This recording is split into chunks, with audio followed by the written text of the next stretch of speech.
Hello friends, welcome to ఆశ్రిత foods. ఈరోజు వీడియోలో కోడిగుడ్డు కొబ్బరి కారాన్ని చాలా టేస్టీగా ఎలా తయారు చేసుకోవాలో ఈ వీడియోలో చూసేద్దాం. టేస్ట్ అయితే చాలా బాగుంటుందండి. ఎప్పట్లా కాకుండా ఒకసారి ఇలా చేసి చూడండి, చాలా బాగుంటుంది. ముందుగా మిక్సీ జార్ తీసుకొని అందులోకి 2 టేబుల్ స్పూన్ల వరకు పచ్చి కొబ్బరిని వేసుకోవాలి. ఈ కారానికి పచ్చి కొబ్బరి అయితేనే టేస్ట్ చాలా బాగుంటుందండి. అలాగే ఇందులోకి 1/2 స్పూన్ జీలకర్ర, 4-5 వెల్లుల్లి రెమ్మలు, 2 స్పూన్లు వేయించిన శనగపప్పు, అలాగే 2 స్పూన్ల కారాన్ని వేసుకొని గ్రైండ్ చేసుకోవాలి. మరీ మెత్తగా కాకుండా ఈ విధంగా ఉండేలా గ్రైండ్ చేసుకోవాలి. ఇప్పుడు ఉడకబెట్టుకున్న కోడిగుడ్లను తీసుకొని నైఫ్తో కానీ లేదా ఫోర్క్తో కానీ ఈ విధంగా ఘాట్లు పెట్టుకోవాలి. ఇలా ఘాట్లు పెట్టుకోవడం వల్ల ఈ కారం అంతా కూడా ఈ గుడ్ల లోపలికి వెళ్ళి చాలా టేస్టీగా ఉంటుంది. ఇప్పుడు స్టవ్ మీద ప్యాన్ పెట్టుకొని 2 స్పూన్ల ఆయిల్ని వేసి వేడి చేసుకోవాలి.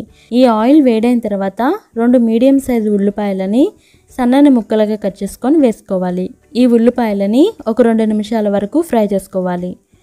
ఇలా 2 నిమిషాలు ఫ్రై చేసుకున్న తర్వాత ఉడకబెట్టుకున్న కోడిగుడ్లని అలాగే చిటికెడు పసుపుని వేసుకొని ఒకసారి బాగా మిక్స్ చేసుకోవాలి.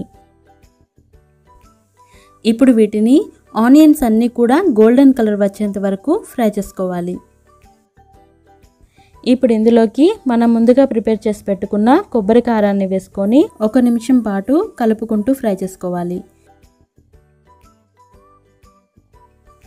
ఇప్పుడు చివరిగా కొత్తిమీర తరుగును వేసుకొని ఒకసారి కలిపి దించేస్తే ఎంతో టేస్టీగా ఉండే కోడిగుడ్డు కొబ్బరి కారం రెడీ అయిపోయింది. మీరు కూడా తప్పకుండా ట్రై చేసి ఎలా వచ్చిందో కామెంట్ చేయండి. అలాగే ఈ రెసిపీ మీకు నచ్చినట్లయితే ప్లీజ్ లైక్ చేయండి, షేర్ చేయండి, సబ్స్క్రైబ్ చేయండి, పక్కనే ఉన్న బెల్ని క్లిక్ చేయండి. Thanks for watching.